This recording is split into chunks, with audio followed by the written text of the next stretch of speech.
The wine glass slipped from my hand before I even realized I'd dropped it. It shattered on the hardwood, red splattering across the white rug like an arterial burst. But I didn't look down. I couldn't, because my eyes were glued to her phone screen, open, unlocked, careless, glowing with a message that sliced through the soft hum of the evening. Ethan. Last night felt real again.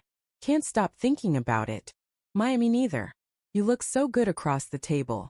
Like we never ended. My throat closed up. For a moment all I heard was my own pulse thudding inside my skull. A dull roar drowning out reason. Then came the rush. Anger, disbelief, nausea.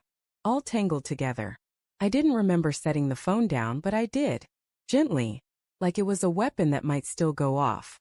When she came back from the kitchen, smiling, wiping her hands on a dish towel, I was already trying to breathe like nothing had happened.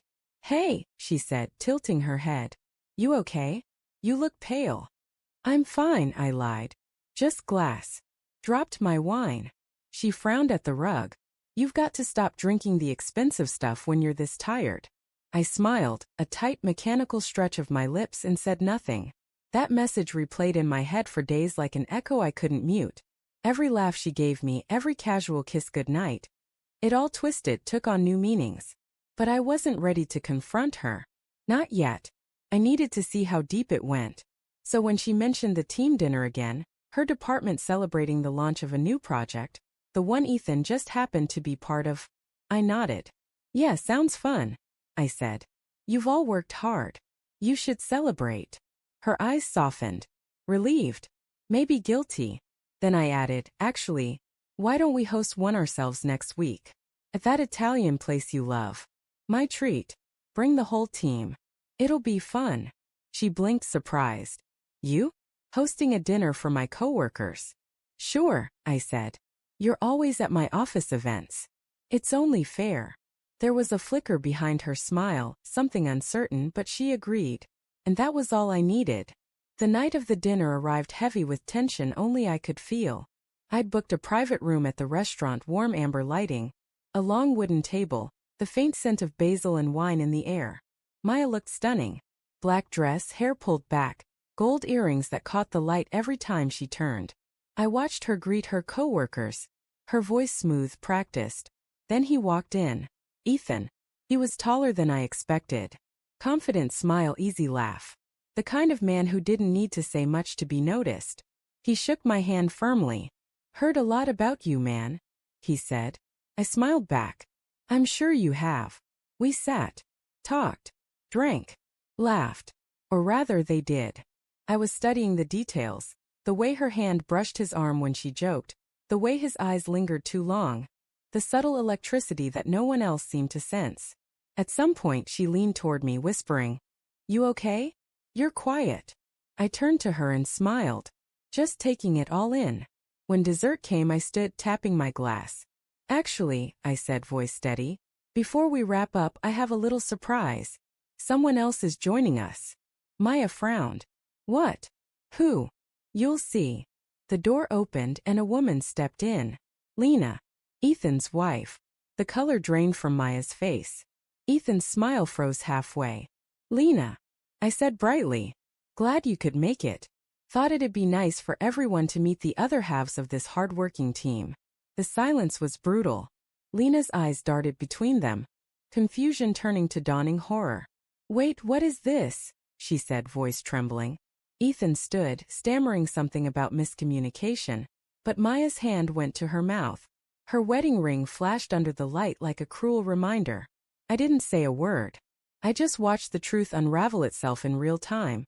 Like pulling a thread from a tightly woven lie. The restaurant emptied fast after that. Lena stormed out. Ethan followed, fumbling apologies. Maya stayed behind, staring at the untouched dessert. I sat opposite her, the quiet between us thick and suffocating. Finally she spoke.